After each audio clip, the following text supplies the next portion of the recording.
అమ్మా చందనమే పూసిన ఒళ్ళు చూడు, అమ్మా పున్నమి పుట్టిల్లు ఆ కళ్ళు చూడు,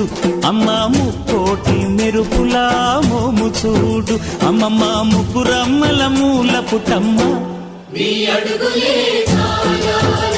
అమ్మా నిప్పుల్ని తొక్కిన నడక చూడు, అమ్మా దిక్కుల్ని దాటిన కీర్తి చూడు, 1000 సూర్యుళ్ళై మెరిసిన శక్తిని చూడు, మనుషుల్లో దేవుడి భక్తుని చూడు.